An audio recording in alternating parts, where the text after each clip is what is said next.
একজন কুলাঙ্গার বাউল শিল্পী বলেছে আল্লাহর কথার কোনো দাম নাই, আগা নাই, মাথা নাই। নাউজুবিল্লাহ বলেন। এই ধরনের কথা যদি বলে আমরা কি তাদেরকে ছেড়ে দিব? তাদের বিচার আমরা চাই, সর্বোচ্চ আদালতে তাদের ফাঁসি রায় দেওয়া হোক, ঠিক কিনা বলেন?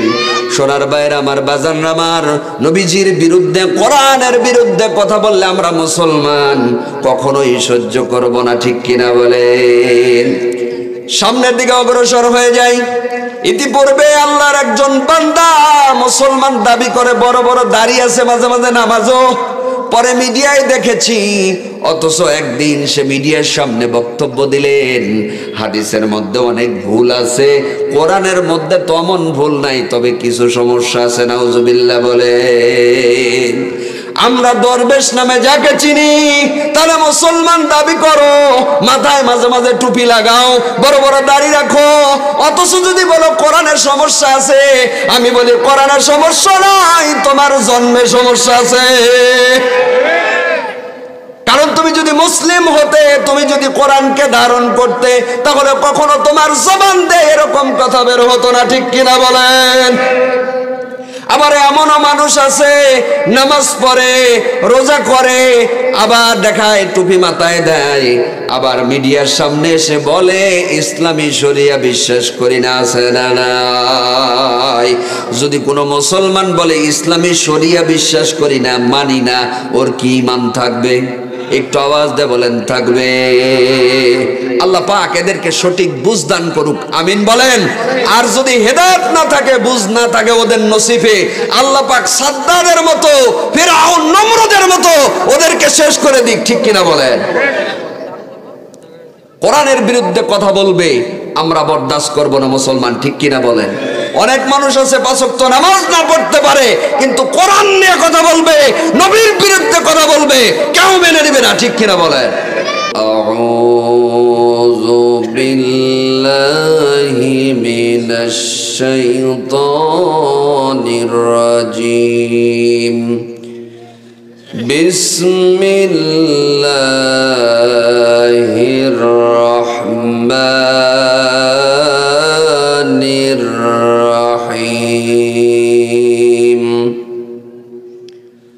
ومن أعرض عن ذكري فإن له معيشة ضنكا ونحشره يوم القيامة أعمى قال رب لم حشرتني أعمى وقد كنت بصيرا قال كذلك أتتك آياتنا فنسيتها وكذلك اليوم تنسى صدقت يا ربنا.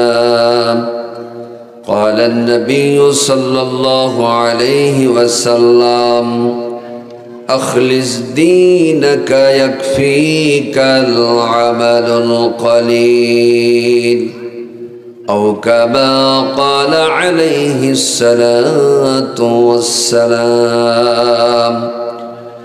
أول ما يحاسب به العبد يوم القيامة الصلاة. وقال تعالى في شأن حبيبه مخبرا وآمرا إن الله وملائكته يصلون على النبي يا أيها الذين آمنوا صلوا عليه وسلموا تسليما.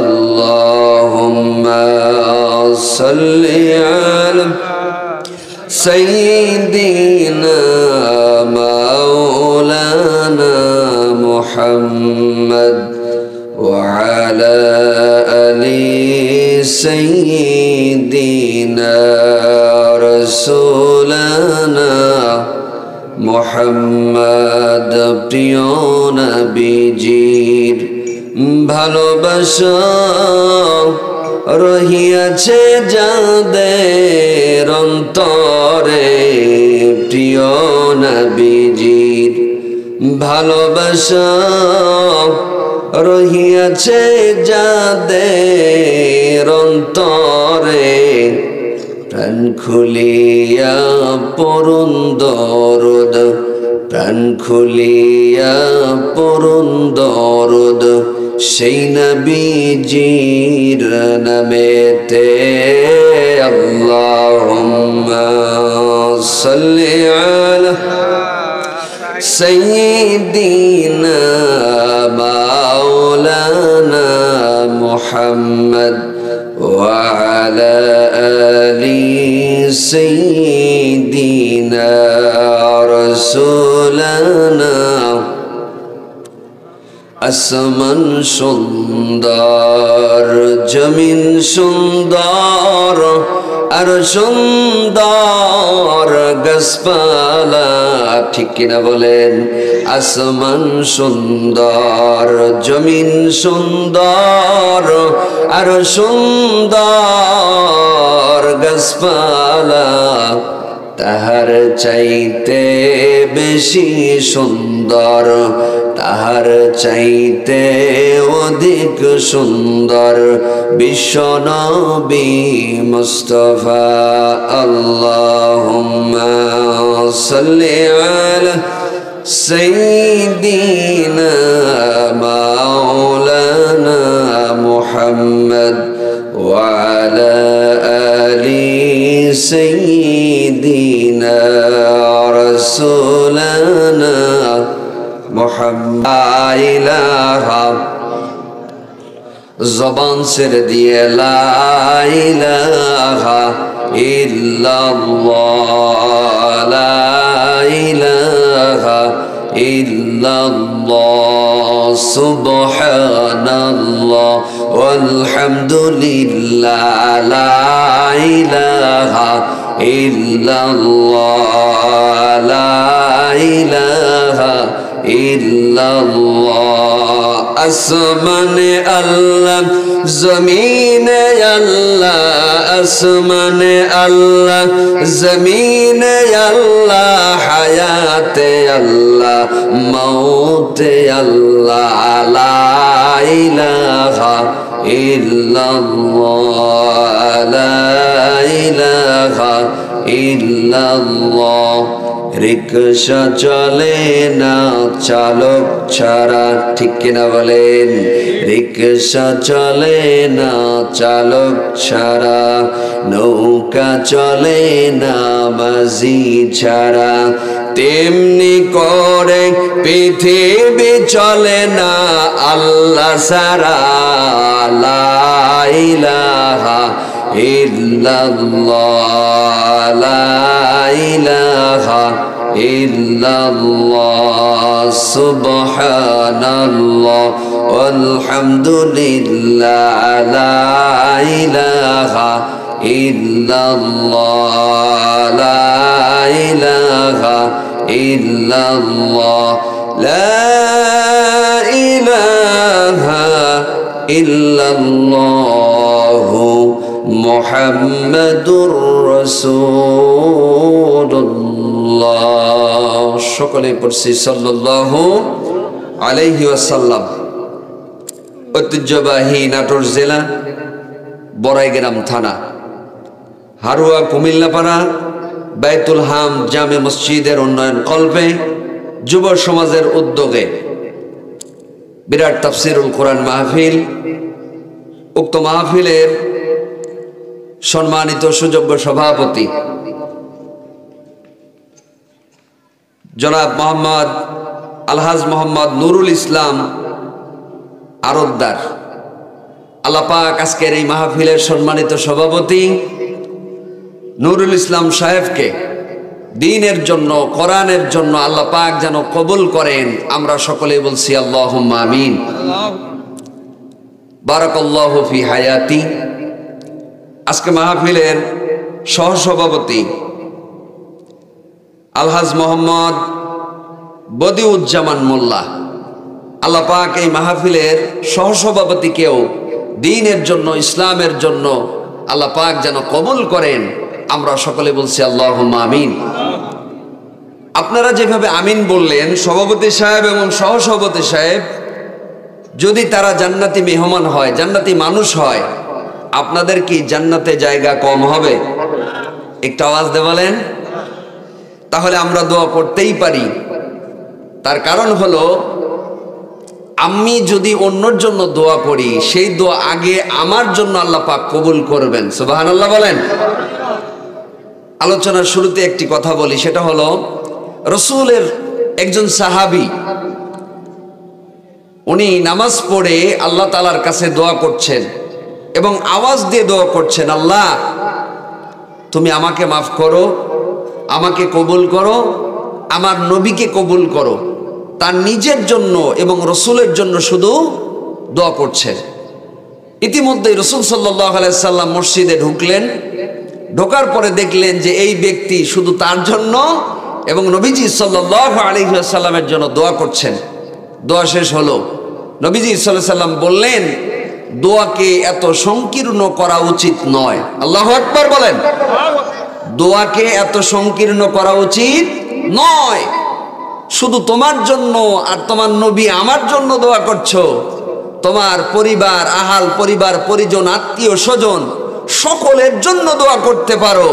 আল্লাহ পাক রব্বুল আলামিন সংকীর্ণ মনের নয়, আল্লাহ হলো উদার। সুবহানাল্লাহ বলেন। তাহলে আজকে মাহফিলের যে সম্মানিত সভাপতি এবং সহসভাপতি, উভয়কে আল্লাহ পাক দ্বীনের জন্য, ইসলামের জন্য খাদেম হিসেবে যেন কবুল করেন। আমরা বলছি আল্লাহুম্মা আমিন। আজকে মাহফিলের প্রধান বক্তা, উত্তরবঙ্গের খ্যাতিমান আলোচক, বিশিষ্ট ইসলামিক চিন্তাবিদ হযরত মাওলানা মিজানুর রহমান নাটোরী সহকারে আমার পূর্বে 3 জন আলোচনা করেছেন। বাদ মাগরিবের পরে 1 জন, এশার নামাজের পরে 2 জন।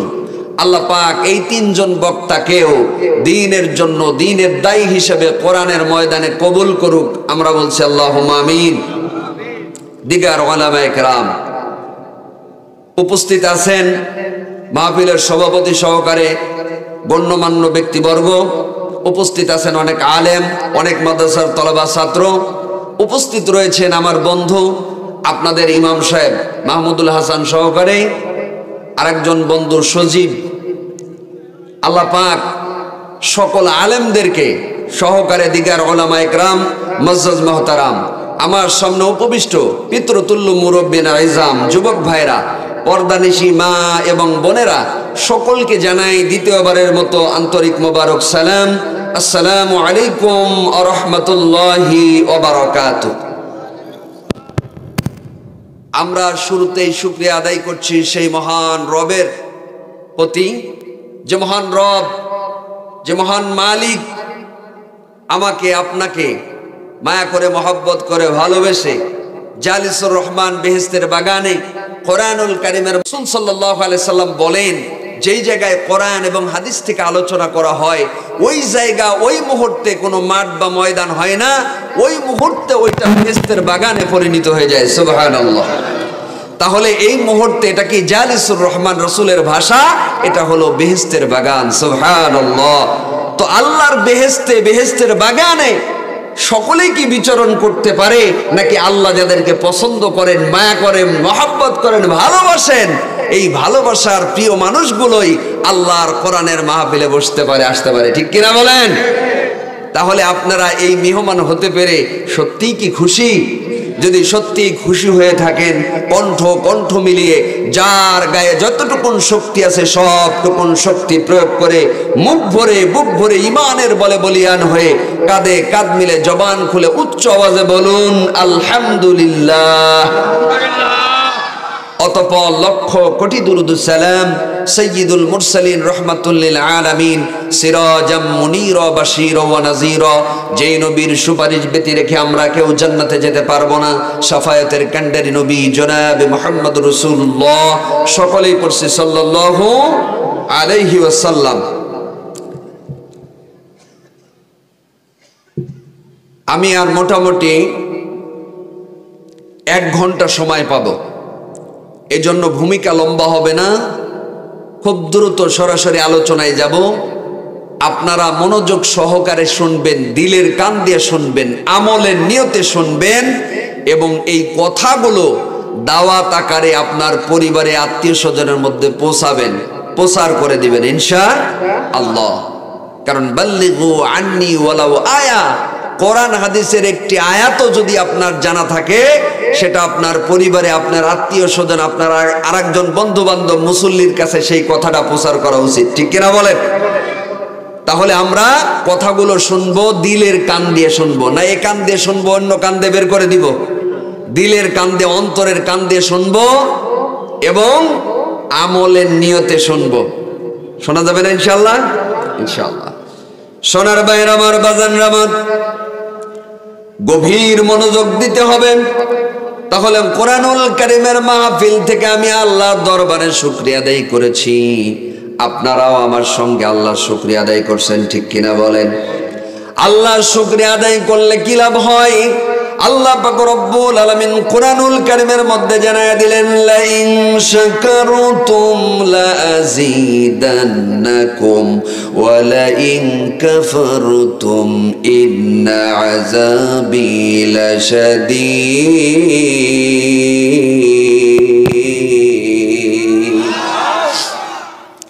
আল্লাহ পাক রব্বুল আলামিন কোরআনুল কারীমের মধ্যে জানালেন, ও আমার বান্দা বান্দীরা শোনো, তোমরা যখন আমি আল্লাহ তাআলার নিয়ামত পাবে, নিয়ামত পাবার পরে আমি আল্লাহ শুকরিয়া আদায় করবে, আমি আল্লাহ পাক রব্বুল আলামিন খুশি হয়ে নিয়ামতকে আরো বাড়িয়ে দিব। সুবহানাল্লাহ। তাহলে আল্লাহ পাক রব্বুল আলামিন বললেন, তোমরা যদি আমার নিয়ামতের শুকরিয়া আদায় করো, আমি নিয়ামতকে বাড়ায় দিব। আল্লাহু আকবার বলেন। তাহলে আমাদের নিয়ামতকে আমরা বাড়াইতে চাই না কমাইতে চাই? যদি বাড়াইতে চাই তাহলে আমরা অবশ্যই আল্লাহর শুকরিয়া আদায় করব। আমরা যে শুকরিয়া আদায় করলাম এটা হলো জবানের শুকরিয়া। এই জবানের শুকরিয়া আদায় করলে কি লাভ হবে জানা দরকার আছে না নাই? আস্তে আস্তে আলোচনার মধ্যে ঢুকে যাব। আল্লাহ পাক রব্বুল আলামিন বললেন, তোমরা শুকরিয়া আদায় করলে আমি আল্লাহ খুশি হব। আল্লাহু আকবার। আল্লাহ তাআলা যদি কোনো বান্দা বান্দির উপরে খুশি হয়, বলেন তো আমাদের কি আর কোনো চিন্তা আছে, কোনো টেনশন আছে? আল্লাহ পাক রব্বুল আলামিন কোরআনুল হাকীমের মধ্যে বলেন, লা খাউফুন আলাইহিম ওয়া লা হুম ইয়াহজানুন।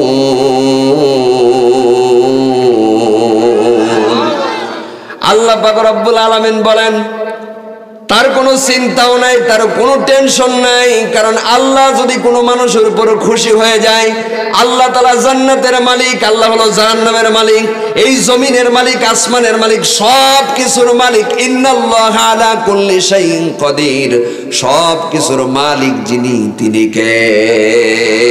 ওই আল্লাহ যদি আমার আপনার উপর খুশি হয়ে যায়, আমাদের কি আর চিন্তা আছে? তাহলে আল্লাহ তাআলার শুকরিয়া আদায় করলে আল্লাহ খুশি হবেন। এরপরে আল্লাহ বললেন নিয়ামতকে বাড়ানো হবে। আর যারা নিয়ামতের শুকরিয়া আদায় করবে না, আল্লাহ তাআলা জানানেন তোমাদেরকে স্বাধীনতা দেওয়া হয়েছে। দিছেন কি দেন নাই? চাইলে আমরা আল্লাহর শুকরিয়া আদায় করতে পারি, আল্লাহর ইবাদত বন্দেগী দাসত্ব করতে পারি, গোলামি করতে পারি, আবার না চাইলে নাও করতে পারি, ঠিক কিনা বলেন? তবে আল্লাহ তাআলা জানিয়ে দিয়েছেন, তোমরা যদি আমার হুকুম মানো, আমার শুকরিয়া আদায় করো, আমার গোলামি দাসত্ব করো, তাহলে পুরস্কৃত করবেন তিনি কে? আর যদি আল্লাহর হুকুমের বাহিরে চলি, নাফরমানি করি, খারাপ কাজ করি, গুনাহের কাজ করি, আল্লাহ পাক রব্বুল আলামিন শাস্তি জাহান্নাম রেখে দিয়েছেন, ঠিক কিনা বলেন? তাহলে আমরা আল্লাহ তাআলার শুকরিয়া আদায় করলাম। আল্লাহ পাক রব্বুল আলামিন তাই বললেন, শুকরিয়া আদায় করলে নিয়ামতকে বাড়ানো হবে, আর নিয়ামতের শুকরিয়া আদায় না করলে নিয়ামতকে ছিনায় নেওয়া হবে। আর শুধু তাই নয়, ইন্না আযাবি লাশাদীদ, যারা আল্লাহর নিয়ামতের না শুকরিয়া করবে, শুকরিয়া আদায় করবে না, আল্লাহ পাক রব্বুল আলামিন বলেন তাদেরকে কঠিন আযাবের মধ্যে গ্রেফতার করা হবে। নাউযুবিল্লাহ। আল্লাহ পাক রব্বুল আলামিন কোরআনুল হাকিমের মধ্যে বলেন, ইন্না বাতশা রাব্বিকা লাশাদীদ।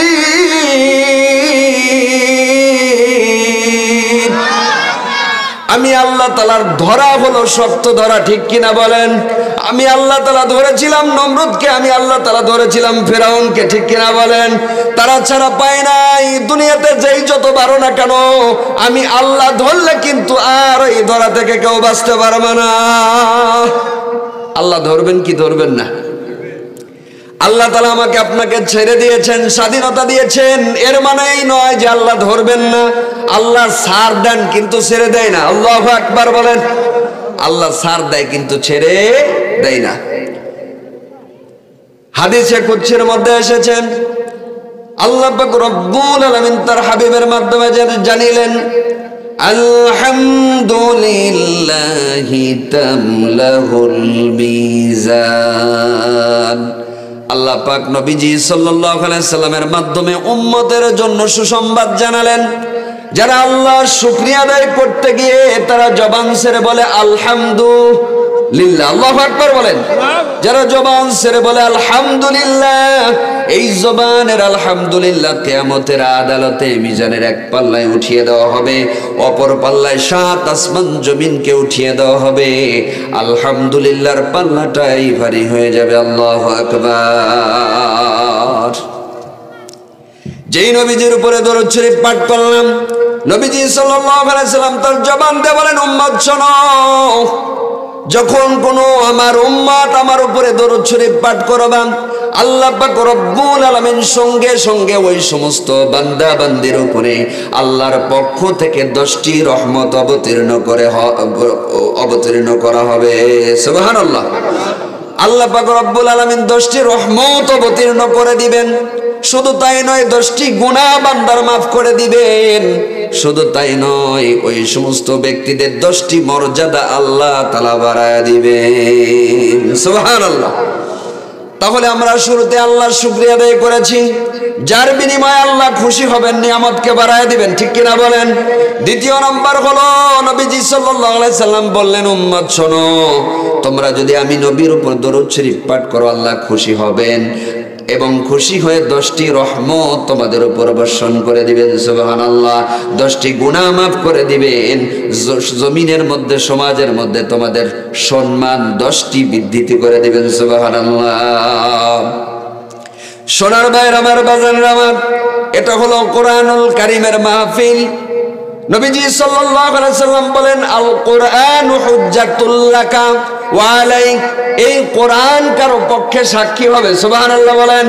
কিয়ামতের ময়দানে এই কোরআন কারো পক্ষে সাক্ষী হবে, এই কোরআন আবার কারো বিপক্ষে সাক্ষী হবে।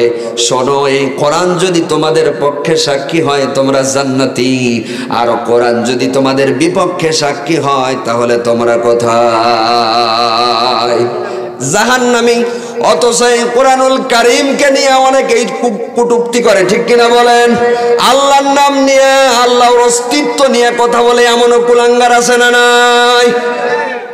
তারা বলে আল্লাহর কথার দাম নাই। আল্লাহ পাক রব্বুল আলামিনের কোরআনকে যারা বিশ্বাস করবে না, সন্দেহ পোষণ করবে, ওরা কি ঈমানদার? ওরা কি?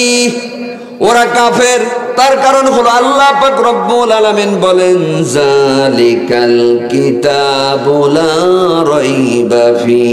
আল্লাহু আকবার।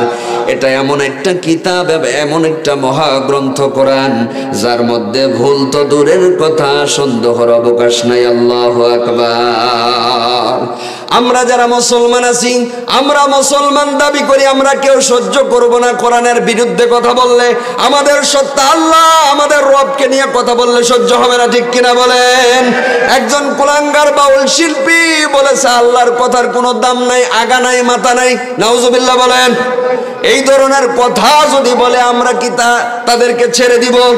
তাদের বিচার আমরা চাই, সর্বোচ্চ আদালতে তাদের ফাঁসি রায় দেওয়া হোক, ঠিক কিনা বলেন?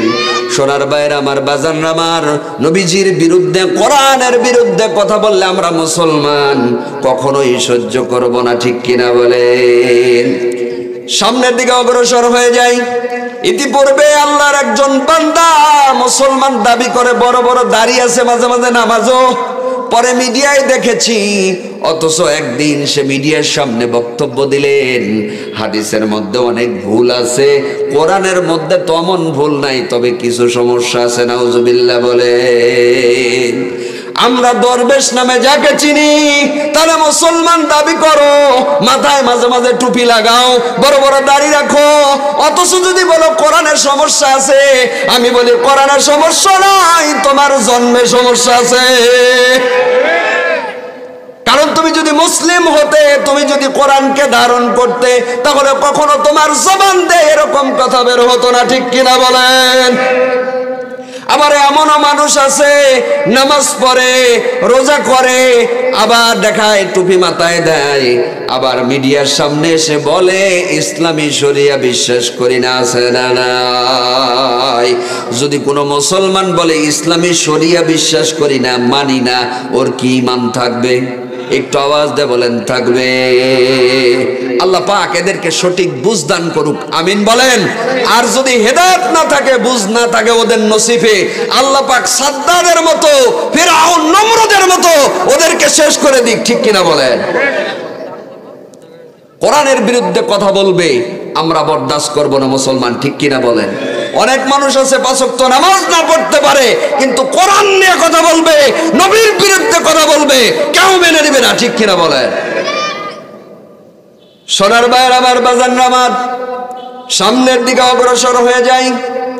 যেই কোরআনুল কারীমের মাহফিলে আমরা বসেছি, নবীজি সাল্লাল্লাহু আলাইহি সাল্লাম বলেন, উম্মত শোনো, কোরআনের মাহফিলে যারা বসে তারা এত দামি মানুষ হয়ে যায়, এত দামি মানুষ হয়ে যায় যে দুনিয়ার মানুষগুলো আকাশের নক্ষত্রকে যেমন চমকাইতে দেখে, আলো দিতে দেখে, আকাশবাসী অর্থাৎ আল্লাহ তাআলার ফেরেশতারা দুনিয়ার জমিনে কোরআনের মাহফিলে, আল্লাহ তাআলার যেই সমস্ত পাগল পারা বান্দা বান্দিরা কোরআনের মাহফিলে বসে যায়, তাদেরকে ফেরেশতারা আকাশের নক্ষত্রর মতো, তারকা নাজির মতো চমকাইতে দেখে। সুবহানাল্লাহ। নবীজি সাল্লাল্লাহু আলাইহি সাল্লাম বলেন, কোরআনের মাহফিলের চতুর্দিক দিয়ে আল্লাহ তাআলার রহমতের ফেরেশতারা বেষ্টন করে দাঁড়া যায়। আল্লাহু আকবার বলেন। সাহাবায়ে কেরাম বললেন, কেমনে ফেরেশতারা মণ্ডলী দাঁড়ায় যায়?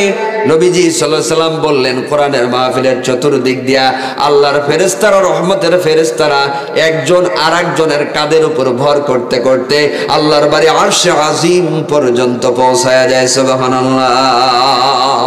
তারা মাগফিরাত করতে থাকে, ক্ষমা চাইতে থাকে আমাদের জন্য। আল্লাহু আকবার বলেন। আল্লাহ পাক রব্বুল আলামিন কোরআনুল হাকিমের মধ্যে বলেন, ইযা কুরিয়াল কুরআনু ফাসতামিউ লাহু ওয়া আনসিতু লাআল্লাকুম তুরহামুন।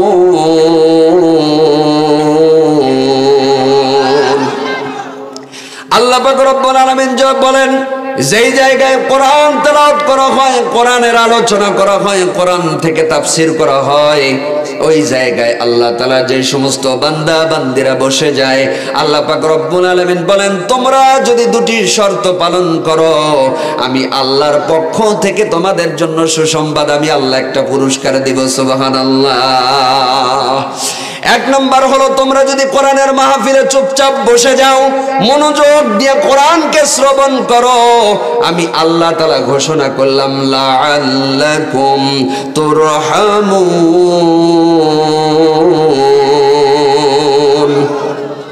আমি আল্লাহ পাক তোমাদের উপর আমার খাস রহমত সকিনা নাজিল করব। সুবহানাল্লাহ। কি রহমত? খাস রহমত সকিনা নাজিল করবেন। এখন আপনারা প্রশ্ন করতে পারেন, হুজুর, আল্লাহ যদি আমাদের উপর রহমত নাজিল করেন আমাদের লাভ কি?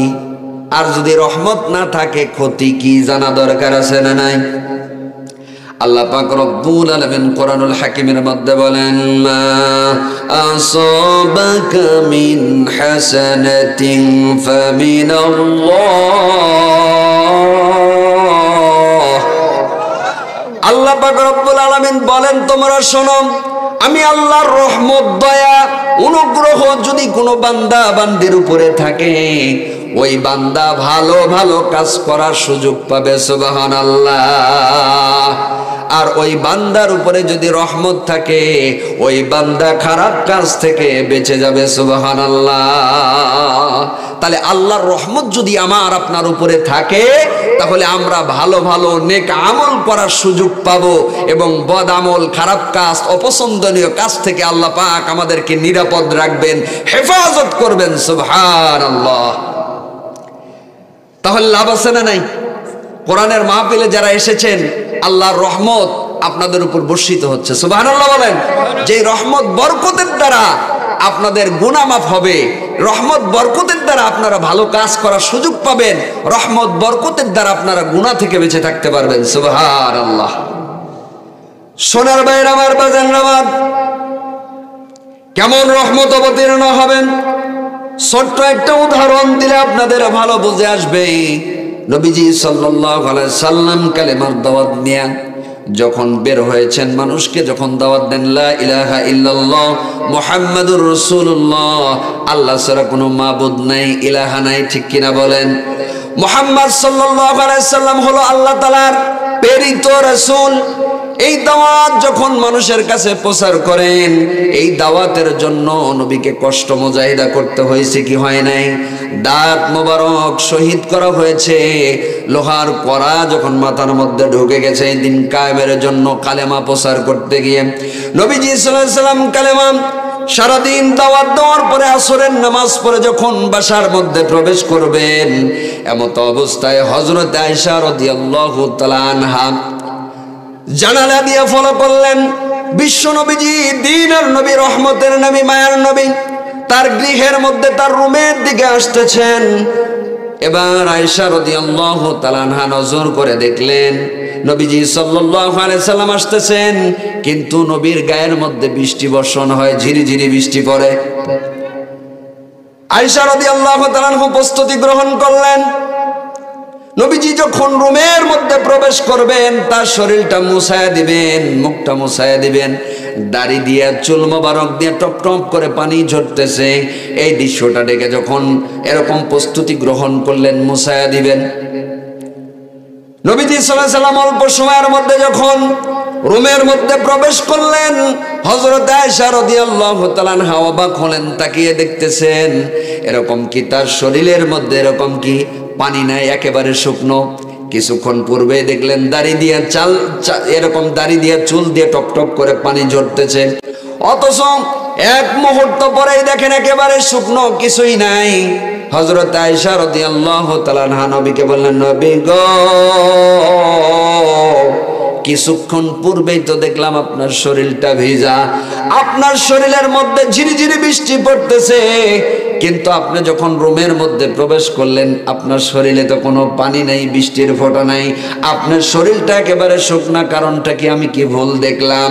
নবীজি বললেন, আয়েশা রে, তুমি তো ভুল দেখো নাই, তবে কিছুক্ষণ পূর্বে যে ঝিরিঝিরি বৃষ্টি দেখলে আমার উপর পড়তেছে, এটা আসলে বৃষ্টি নয়, এটা আল্লাহর রহমত, বৃষ্টির ন্যায় আমি নবীর উপরে ঝরতেছিল, সুবহানাল্লাহ।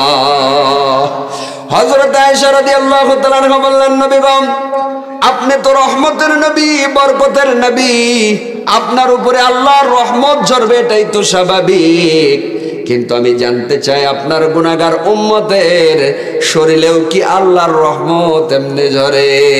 সুবহানাল্লাহ। নবীজি সাল্লাল্লাহু আলাইহি সাল্লাম বলেন, আয়েশা রে শোনো, আমার যেই সমস্ত গুনাহগার উম্মতেরা কোরআন প্রেমিক, কোরআনের মাহফিলে, কোরআনের মজলিসে বসবে কোরআন শোনার জন্য, কোরআন শেখার জন্য, কোরআন বোঝার জন্য, ওই সমস্ত আমি আল্লাহর পাগল পারা বান্দা বান্দীদের উপরে, আমার উপরে যেমন রহমত বর্ষিত হচ্ছিল, তদরূপ তাদের উপরে রহমত বর্ষিত হবে, সুবহানাল্লাহ। তাহলে এটা কি রহমতের মাহফিল, বরকতের মাহফিল। আল্লাহ পাক রব্বুল আলামিন এই মাহফিল যেন আমাদের কিয়ামতের ময়দানে নাজাতের উসিলা বানায়া দেয়, আমিন বলেন। আল্লাহ পাক রব্বুল আলামিন কোরআনুল হাকিমের মধ্যে বলেন, খুতবার মধ্যে যে 3টি আয়াতে কারিমা তেলাওয়াত করছি, মূল আলোচনার মধ্যে ঢুকে গেলাম। ওই কোরআনের মধ্যে আল্লাহ পাক রব্বুল আলামিন বলেন, ওয়ামান আ'রাদা আন যিকরি ফাইন্না লাহু মাঈশাতান দানকা। আল্লাহু আকবার। আল্লাহ পাক রব্বুল আলামিন বলেন, ওয়ামান আ'রাদা আন যিকরি, যারা আমি আল্লাহ তাআলার জিকির থেকে, জিকির শব্দের অর্থ এখানে কোরআন। আল্লাহ তাআলা কোরআনুল কারীমকে জিকির শব্দ ব্যবহার করেছেন, হুদার শব্দ ব্যবহার করেছেন, কোরআনুম মাজিদ শব্দ ব্যবহার করেছেন। আল্লাহ পাক রব্বুল আলামিন এই জায়গায় বললেন, কোরআন নামক জিকির, এই জিকির থেকে যারা মুখ ফিরিয়ে নিবে, কোরআন থেকে যারা দূরে সরে যাবে, আমি আল্লাহ পাক বলে দিলাম তাদের দুনিয়ার জীবনটাকে আমি আল্লাহ সংকীর্ণ করে দিব। নাউজুবিল্লাহ। ওমান আ'রাদা আন যিকরি, আমার জিকির থেকে, আমি আল্লাহর স্মরণ থেকে, আমি আল্লাহর কোরআন থেকে যারা দূরে সরে যাবে, মুখ ফিরিয়ে নিবে, আমি আল্লাহ বললাম তাদের দুনিয়ার জীবনটাকে আমি আল্লাহ সংকীর্ণ করে দিব। নাউজুবিল্লাহ বলেন। সংকীর্ণ করে দেওয়া হবে। কেমন সংকীর্ণ করা হবে? নবীজি সাল্লাল্লাহু আলাইহি সাল্লাম বলেন, উম্মত শোনো, যারা নেককার হবে, যারা আল্লাহওয়ালা হবে, পরহেজগার হবে, তাদেরকে যখন মৃত্যুবরণ করবে, তাদেরকে যখন কবরে রাখা হবে, ওই কবরটা তাদের জন্য প্রশস্ত করে দিবেন তিনি কে?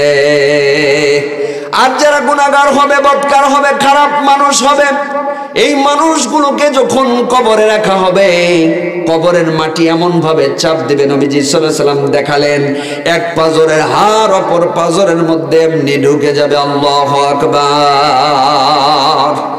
তাহলে আমরা নেককার হয়ে মারা যেতে চাই না বদকার? একটু আওয়াজ দিয়ে বলেন, নেককার না বদকার? নেককার হতে হলে কোরআনের ছায়া তলে আসা দরকার, আছে না নাই? তাহলে আল্লাহ পাক রব্বুল আলামিন বলেন, এই কোরআন যারা মানবে না, জিকির নামক কোরআন থেকে যারা মুখ ফিরিয়ে নিবে, দূরে সরে যাবে, কোরআন বিদ্বেষী হবে যারা, আছে না নাই? কোরআন বিদ্বেষী যারা, তারা আল্লাহকেও মানে না, কোরআনকেও মানে না, ঠিক কিনা বলেন? যারা মুখ ফিরিয়ে নিবে, কোরআন বিদ্বেষী হবে, আল্লাহ পাক রব্বুল আলামিন বলেন দুনিয়ার জীবনটাকে সংকীর্ণ করে দেওয়া হবে। হয় তার সন্তান তার কমান মানবে না, মদ, গাঁজা, ইয়াবা, ফেন্সি ইত্যাদি নেশাগ্রস্ত থাকবে। অনেক নেশাগ্রস্ত ছেলে নেশার টাকা না পেয়ে বাবা মাকে হত্যা করছে, জবাই করছে, এরকম ইতিহাস বাংলার জমিনে আছে না নাই? সন্তান দিয়ে তার জীবনটাকে সংকীর্ণ করে দিবে, হতাশ থাকবে, অশান্তি থাকবে, অশান্তির আগুন দাবানল তার পরিবারে জ্বলতে থাকবে। সন্তানের কারণে হতে পারে সব সাইড ভালো, তার বিবি ভালো না, বিবি কমান মানে না, বিবি উশৃঙ্খল, বিবির কারণে হতাশ, আছে না নাই? সন্তানের কারণে হতে পারে, বিবির কারণে হতে পারে, সম্পদের কারণে, ব্যবসা বাণিজ্যে মার খেয়ে হতে পারে। তাই আল্লাহ তাআলা বললেন, যারা কোরআন বিদ্বেষী হবে, কোরআন থেকে মুখ ফিরিয়ে নিবে, কোরআন মানবে না, আমি আল্লাহ বললাম তাদের দুনিয়ার জীবনটাকে আমি আল্লাহ সংকীর্ণ করে দিব। নাউজুবিল্লাহ। তাহলে আমরা কোরআন মানবো তো ইনশাআল্লাহ। যেটা বললাম, আল কোরআন হুজ্জাতুল লাকা, যারা কোরআন প্রেমিক হবে, কোরআনকে মহব্বত করবে, ভালোবাসবে, এই কোরআনকে ভালোবাসার কারণে কোরআন আপনার নামে সুপারিশ করবে, আর কোরআনের সুপারিশ আল্লাহ কবুল করে আপনাকে জান্নাত পর্যন্ত পৌঁছায়া দিবে। সুবহানাল্লাহ। আমরা কোরআন প্রেমিক হতে চাই ইনশাআল্লাহ। আল কোরআনের সৈনিক আমি, নেই কো পরাজয়, এক আল্লাহর গোলাম আমি, এই তো পরিচয়, এই তো পরিচয়। আল কোরআনের সৈনিক আমি, নেই কো পরাজয়, এক আল্লাহর গোলাম আমি, এই তো পরিচয়, এই তো পরিচয়। মারহাবা। তখন আল্লাহ পাক রব্বুল রব্বুল আলামিন বললেন, যারা কোরআন বিদ্বেষী হবে তাদের দুনিয়ার জীবনকে সংকীর্ণ করা হবে। শুধু তাই নয়, তাদেরকে কিয়ামতের আদালতে অন্ধ করে উঠানো হবে। নাউজুবিল্লাহ। কি করে উঠানো হবে? অন্ধ করে উঠানো হবে। এই মানুষগুলো তখন আল্লাহ তাআলাকে বলবে, আল্লাহ, দুনিয়াতে তো আমি চক্ষুবান ছিলাম, আমার চক্ষু ছিল, চোখের দৃষ্টিও ছিল, আমি দুনিয়াটাকে উপভোগ করেছি, দেখেছি, বাবা মাকে দেখলাম, দুনিয়ার সব নাজ নিয়ামত দেখলাম, এমন কি অপরাধ আমি করেছি আল্লাহ, কিয়ামতের ময়দানে আমাকে অন্ধ করে উঠালে?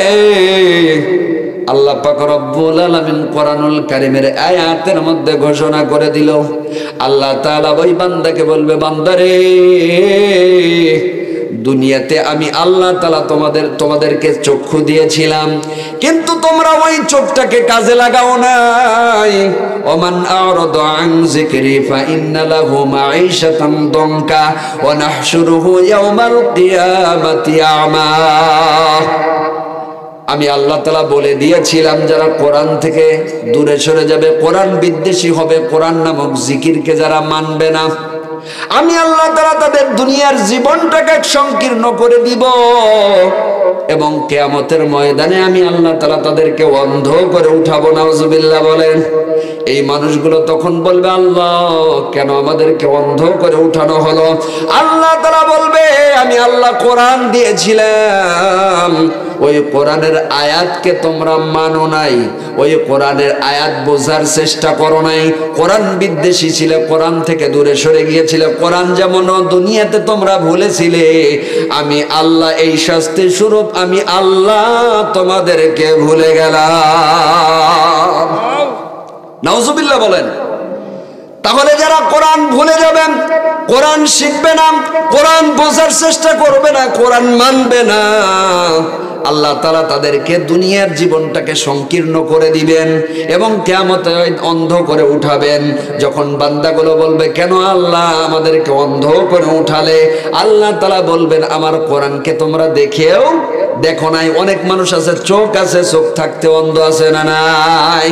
নাম আকৃতিতে মানুষ, কিন্তু তার আকার আকৃতি মানুষ হলেও তার চরিত্র হলো কুকুর, শুকুরের চাইতেও নিকৃষ্ট। এমন মানুষ আল্লাহর দুনিয়াতে আছে না নাই? যদি না থাকতো, 5 বছরের একজন শিশু বাচ্চা ধর্ষণ হয় কিভাবে, ঠিক কিনা বলেন? তার মানে বোঝা যায় এরা আকৃতিতে মানুষ, কিন্তু আসলে এদের চরিত্র কি? পশু, শুকুর, কুকুরের চাইতে নিকৃষ্ট। এটা আমি বলছি না, আল্লাহ পাক রব্বুল আলামিন কোরআনুল কারীমের মধ্যে বলেন, উলাইকা কাল আনআম বাল হুম আদল উলাইকা হুমুল গাফিলুন।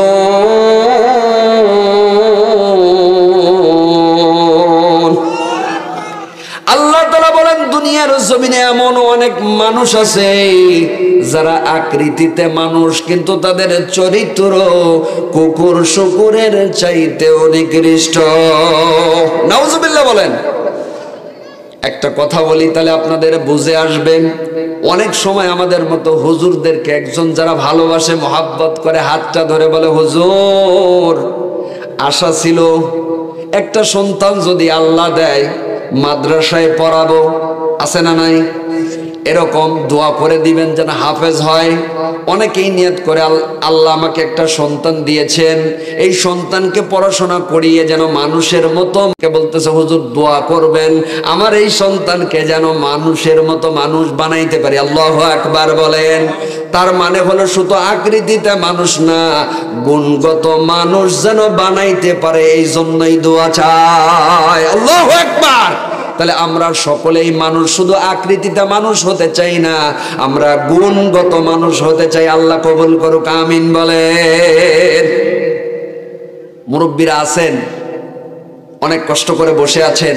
আল্লাহ পাক এই মুরব্বীদেরকে, আপনাদের সকলকে যেন কোরআন প্রেমিক হিসেবে আল্লাহ পাক কবুল করে, কোরআনের সুপারিশ মিলায়া আল্লাহ পাক আমাদের বক্তা শ্রোতা সকলকে জান্নাতি মেহমান হিসেবে যেন কবুল করে, আমিন বলেন। তাহলে আল্লাহ পাক রব্বুল আলামিন অন্ধ করে উঠাবেন। কিয়ামতের ময়দানে এমন অবস্থা হবে, আধার থেকে সোয়াদাত উপরে যখন সূর্য চাপ দিবে, মানুষের মাথার মগজগুলো টকবক টকবক করে ফুটতে থাকবে। মানুষগুলো এতটাই ঘামবে, যারা গুনাহগার হবে, যারা বদকার হবে, এত ঘামবে আমার জান্নাত হবে না জাহান্নাম। আমলনামা ডান হাতে না বাম হাতের সামনে দিয়ে আসবে না পিছন দিকে আসবে। কি হবে কি হবে, ইয়া নাফসি বলতে থাকবে।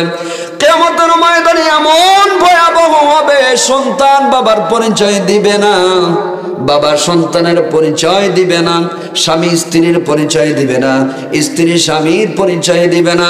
এমন কঠিন মুহূর্ত হবে, বান্দাগুলো যখন চিন্তায় ব্যতিব্যস্ত থাকবে। যেই চৈত মাসের রোদের মধ্যে মাঠের মধ্যে গেলে পারে মানুষ শুধু ঘামতে থাকে ঘামতে থাকে, আছে না নাই?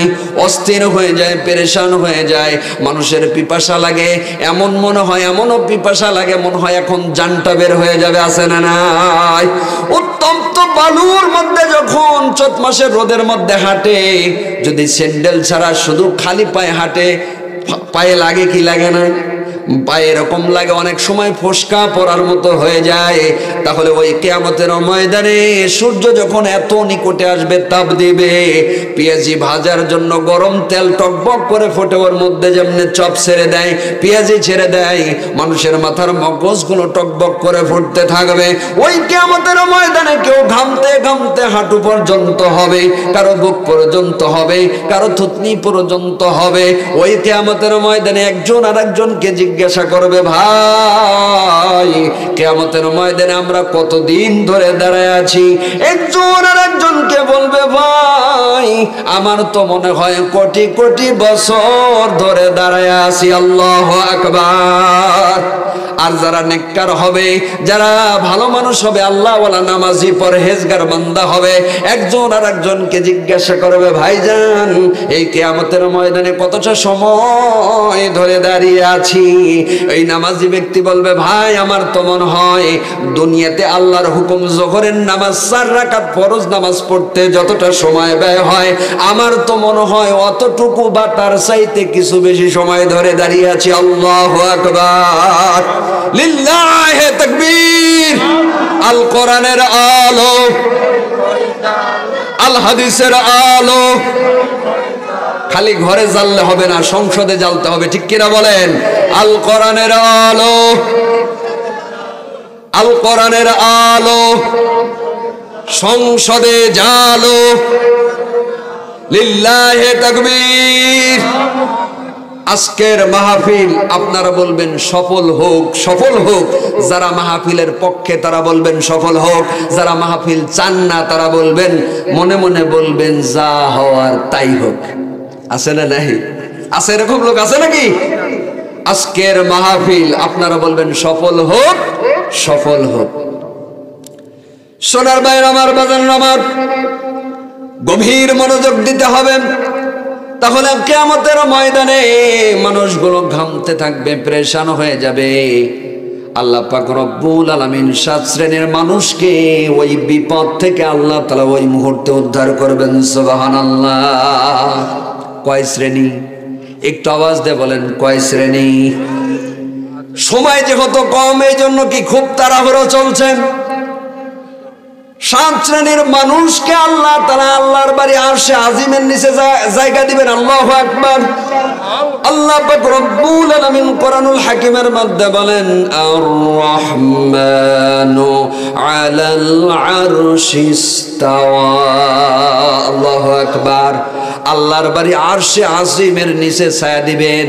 কিয়ামতের ময়দানে ওই আরশে আজিমের ছায়া ছাড়া আর কোনো দ্বিতীয় ছায়া থাকবে না। আল্লাহর আরশে আজিমের নিচে যে ছায়া থাকবে, এই ছায়া ব্যতীত আর কোনো ছায়া থাকবে না। সোনার ভাইয়ের আমার, বাজার আমার, আর কোনো ছায়া থাকবে না কিয়ামতের ময়দানে। ওই আরশের নিচে আল্লাহ তাআলা প্রথম নম্বরে যাদেরকে ছায়ার নিচে জায়গা দিবেন তারা হলো ইমামুন আদেল। দুনিয়াতে যারা ন্যায় বিচারক, ন্যায় পরায়ণ বাদশা ছিল, ন্যায় বিচারক ছিল, ন্যায় প্রতিনিধি ছিল, ন্যায় বিচারক, ন্যায় মেম্বার হতে পারে, চেয়ারম্যান হতে পারে, এমপি হতে পারে, মন্ত্রী হতে পারে, ন্যায় বিচারক যারা হবে অন্যায়ের সঙ্গে আপোষ করে না, টাকার বিনিময়ে বিক্রি হয়ে যায় না, ন্যায় নীতি নিয়ে সূক্ষ্ম বিচার করুক, সে যে দলেরই হোক না কেন, ভাই হোক না অন্য লোক হোক, সেটা দেখে না। যে অপরাধী তাকে অপরাধী সাব্যস্ত করে, আর যে নির্দোষ তাকে নির্দোষ প্রমাণিত করে, এমন বিচারকগুলো আল্লাহর আরশের নিচে জায়গা পাবে। সুবহানাল্লাহ। সোনার বাইর আমার বাজান আমার গভীর মনোযোগ দিতে হবে। তাহলে যারা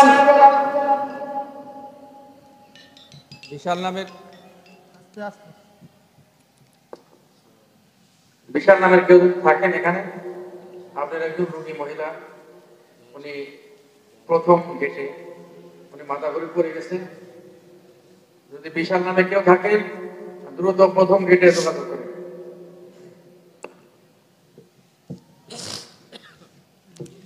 তাহলে প্রথম নম্বরে আল্লাহ পাক রব্বুল আলামিন ন্যায় বিচারক, জমিনের মধ্যে যারা ন্যায় বিচার প্রতিষ্ঠিত করে, অন্যায়ের সঙ্গে আপোষ করে না, এমন ন্যায় বিচারকদেরকে আল্লাহ পাক রব্বুল আলামিন আরশে আজিমের নিচে ছায়া দিবেন। সুবহানাল্লাহ। বাজান রে আমার ভাইরা আমার, তাহলে যারা ন্যায় বিচারক হবে তাদেরকে আল্লাহ তাআলা ছায়া দিবেন। আল্লাহর নবী দাউদ আলাইহিস সালাম রাজ দরবারে বিচার কার্য পরিচালনা করেন। তিনি শুধু নবী নয়, তিনি একজন বিচারক। রাজ দরবারে বসে আছেন, তার এলাকা থেকে একজন বিচার নিয়ে গেল। আল্লাহর নবী দাউদ, আপনার কাছে একটা অভিযোগ, আমার একজন প্রতিবেশী আছে, যেই প্রতিবেশীর একটা ছাগলের পাল আছে, ওই ছাগলের পাল গিয়ে আমার ধানের জমির ধান গাছ খেয়ে ফেলেছে। এই অভিযোগ করলেন, আপনি এর বিচার করুন। আল্লাহ নবী দাউদ আলাইহিস সালাম বললেন, আমার রাজ দরবারে 2-3 জন কর্মচারী চলে যাও, দেখো এ যে বিচার দিল এই বিচারটা সঠিক কিনা নির্ণয় করো, এবং কি পরিমাণ ক্ষতি হয়েছে সেটা আমাকে জানাও। যখন 2-3 জন কর্মচারী চলে গেল, রাজ দরবার থেকে, নবীর দরবার থেকে 2-3 জন যাওয়ার পরে, ধানের জমি দেখে আসার পরে একজন বলল, আল্লাহ নবী দাউদ, তার প্রতিবেশীর ছাগলের পাল যতটা ধানের জমির ক্ষতি করেছে, ধানের গাছ খেয়ে ফেলেছে, তার যেই কয়টা ছাগল আছে সবগুলো ছাগল দিলে তাহলে সঠিক বিচার হতে পারে। আল্লাহু আকবার। এই কথা যখন বললেন, নবীজি রায় দিয়ে দিলেন, তোমার যে কয়টা ছাগল আছে, তোমার ছাগলগুলো অন্যায়ভাবে তার ধানের জমি খেয়ে ফেলেছে, ধান গাছগুলো খেয়ে ফেলেছে, যাও তোমার ছাগলের পালগুলো দিয়ে আসো।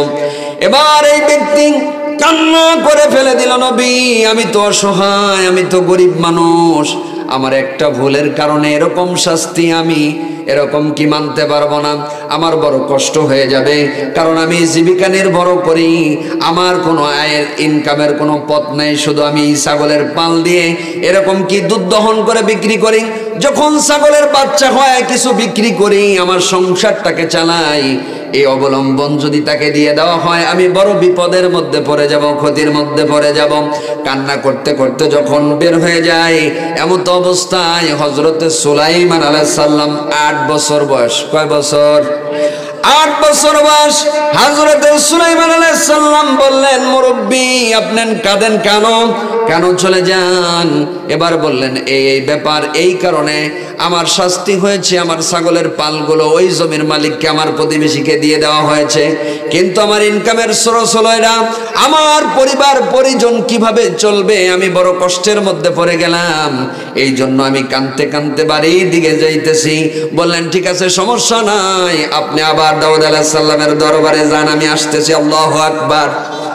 হযরত সুলাইমান আলাইহিস সালাম শাহজাদা, 8 বছরের শিশু। হযরত সুলাইমান আলাইহিস সালাম কিন্তু আল্লাহর নবী, এবং শুধু নবী না, রাসূল এবং বাদশাহী দিয়েছিলেন আল্লাহ। আল্লাহু আকবার।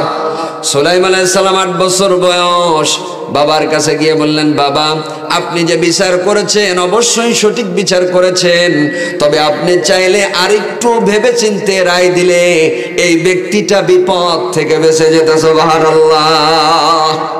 কত বিচক্ষণতা আল্লাহ তাআলা দিয়েছেন।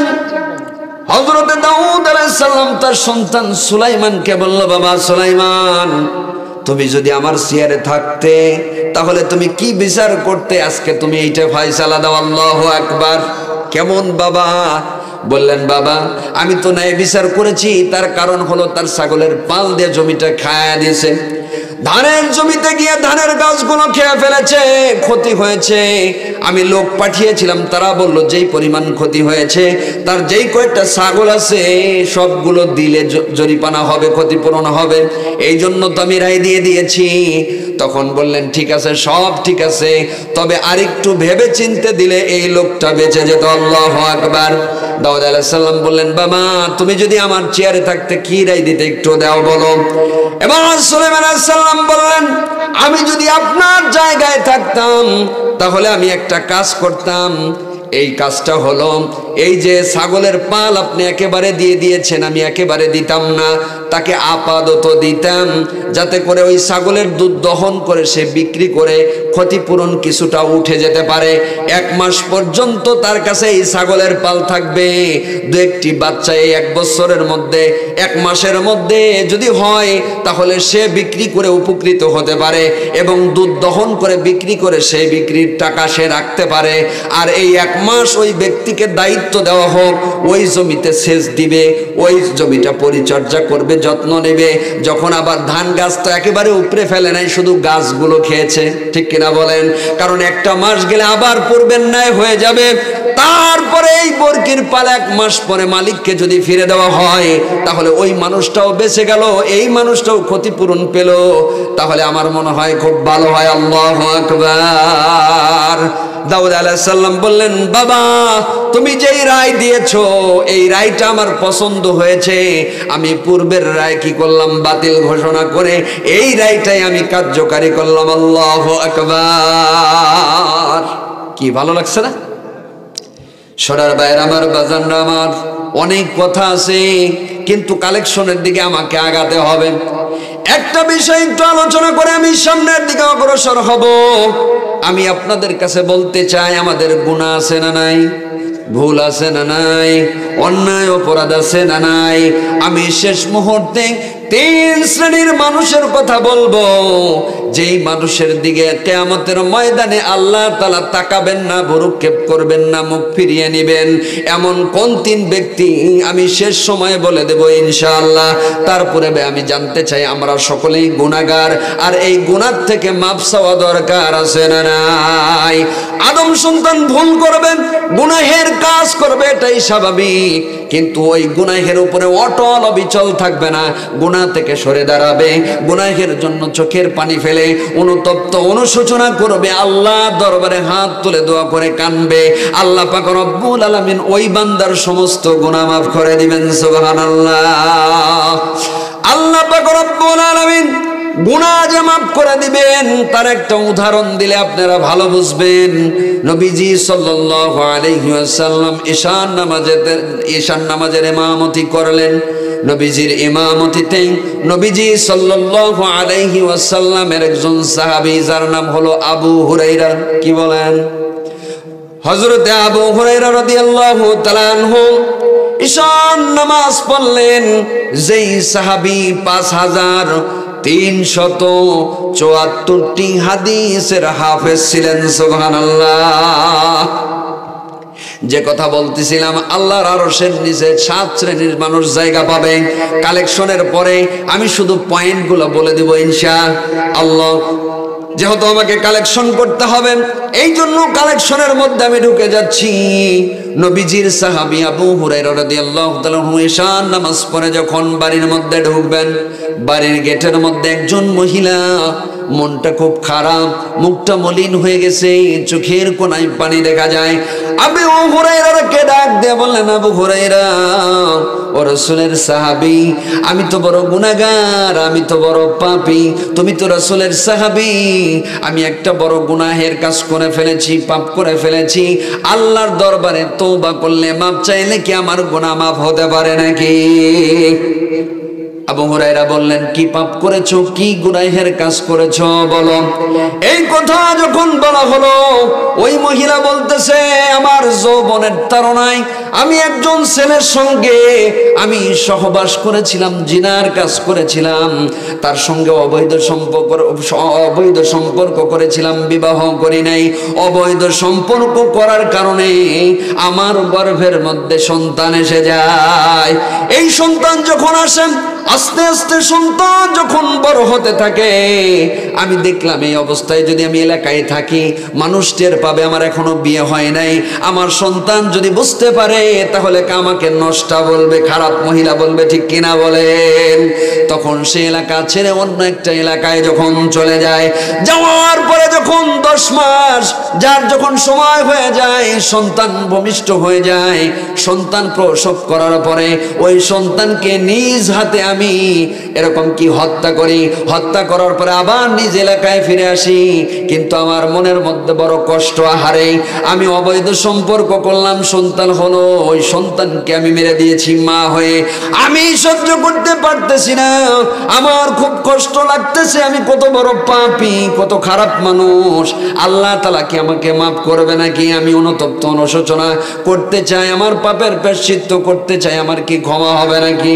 আবু হুরায়রা রাদিয়াল্লাহু তাআলা আনহু বললেন, তুমি এত বড় পাপ করেছো, গুনাহের কাজ করেছো, জিনা করছো, তোমার সন্তান ভূমিষ্ঠ হলো, ওই নিষ্পাপ সন্তানকে তুমি গলা টিপে হত্যা করেছো, তোমার মতো পাপীর কোনো ক্ষমা নাই। আল্লাহু আকবার।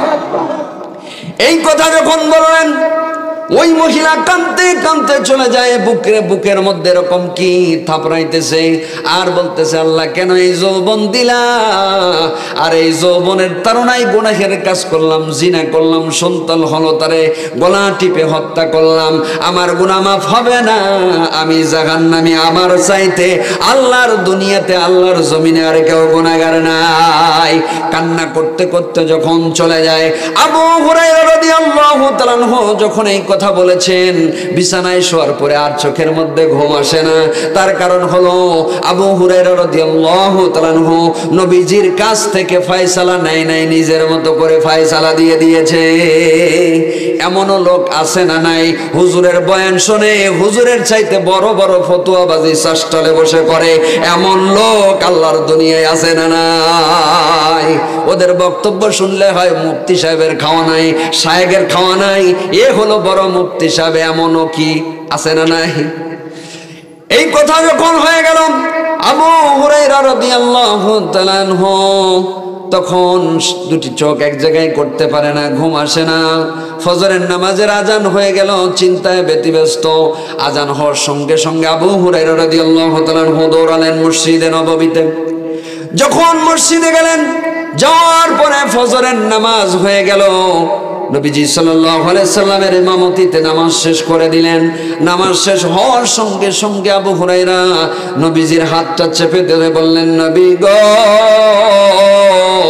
ইয়া রাসূলুল্লাহ, ইয়া হাবিবাল্লাহ, গত রাত্রিতে ঈশার নামাজ পড়ে যখন আমি বাসায় গেলাম, একজন এরকম গুনাহগার মহিলা এরকম আমার কাছে এসে জিজ্ঞাসা করলো, সে জিনা করেছে, জিনা করার পরে যে বাচ্চা হয়েছিল, বাচ্চাকে হত্যা করেছে, এই পাপ থেকে সে ক্ষমা পাইতে পারে কিনা? আমি বলেছি, তোমার মতো পাপীকে আল্লাহ ক্ষমা করে দিবে না। নবী গো, তারপর থেকে আমি শান্তি পাচ্ছি না, কথাটা আমি সঠিক বলেছি নাকি আমার ভুল হয়ে গেছে? নবীজি বললেন, না, তুমি কথাটা সঠিক বলো নাই, কারণ আল্লাহ পাক রব্বুল আলামিনের কাছে যদি তওবার মতো তওবা করতে পারে, ইয়া আইয়ুহাল্লাযীনা আমানু তুবু ইলাল্লাহি তাওবাতান নাসুহা। আল্লাহু আকবার। তওবার মতো তওবা যদি করতে পারে, তওবায়ে নাসুহার অর্থ হলো আপনি যে অপরাধ করেছেন আল্লাহর কাছে স্বীকার করা, আমি আল্লাহ অপরাধ করেছি, এরপরে ওই অপরাধের জন্য অনুতপ্ত হওয়া, অনুশোচনা করা, চোখের পানি ফেলে আল্লাহর কাছে কান্নাকাটি করা এবং ওয়াদাবদ্ধ হওয়া, আর এই ধরনের অপরাধ আর করব না। আল্লাহু আকবার। এরকম তওবা যদি কোনো মানুষ করতে পারে, নবীজি সাল্লাল্লাহু আলাইহি সাল্লাম আবু হুরায়রাকে বললেন, আবু হুরায়রা তুমি সঠিকটা বলো নাই, তুমি বুঝতে পারো নাই, আল্লাহ তাআলা অপশন রেখে দিয়েছেন কি দেন নাই? আল্লাহ তাআলা কোরআনের আর এক আয়াতে বলেন, লা তাকনাতু মির রাহমাতিল্লাহ ইন্নাল্লাহা ইয়াগফিরুয যুনুবা জামিআ ইন্নাহু হুয়াল গফুরুর রহিম। আল্লাহু আকবার। আল্লাহ পাক রব্বুল আলামিন বলেন, ও আমার বান্দা বান্দিরা শোনো, তোমরা পাহাড় সম পরিমাণ গুনাহ করে ফেলেছো, সমুদ্রের ফেনা পরিমাণ গুনাহ করে ফেলেছো, তোমরা গুনার উপর অটল অবিচল না থেকে গুনাহ থেকে সরে আসো, আমি আল্লাহর কাছে তওবা করো, মাপ চাও, অনুতপ্ত হও, অনুশোচনা করো, আমি আল্লাহ তোমাদের পিছনের সমস্ত গুনাহ মাফ করে দিব। আল্লাহ অত্যন্ত দয়ালু ও ক্ষমাশীল। আল্লাহু আকবার। আল্লাহর চাইতে ক্ষমাশীল, আল্লাহর চাইতে দয়ালু আর কেউ আছে নাকি? তাহলে আল্লাহ পাক রব্বুল আলামিন ক্ষমা করে দিবেন।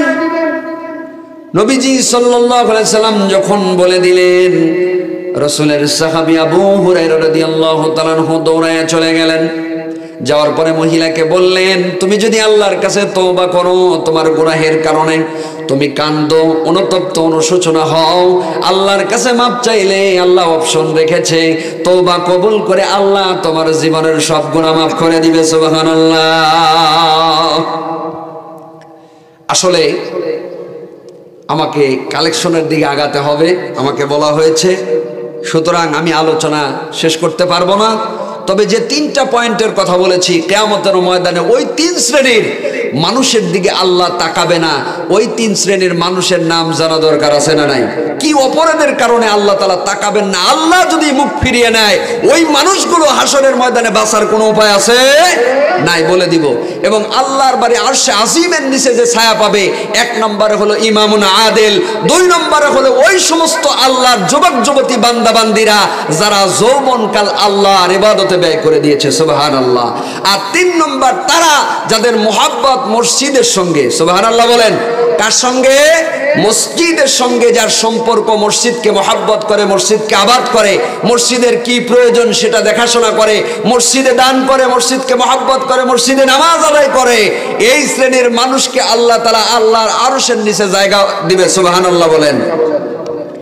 নবীজি সাল্লাল্লাহু আলাইহি ওয়াসাল্লাম বলেন, উম্মত শোনো, যারা দুনিয়াতে আল্লাহর ঘর মসজিদ নির্মাণ করবে, আল্লাহ পাক রব্বুল আলামিন তাদের জন্য দুনিয়াতে, আল্লাহ পাক রব্বুল আলামিন যারা দুনিয়াতে মসজিদ বানাবে, কিয়ামতের ময়দানে আল্লাহ তাআলা জান্নাতে তাদের জন্য বালাখানা তৈরি করে দিবেন। সুবহানাল্লাহ।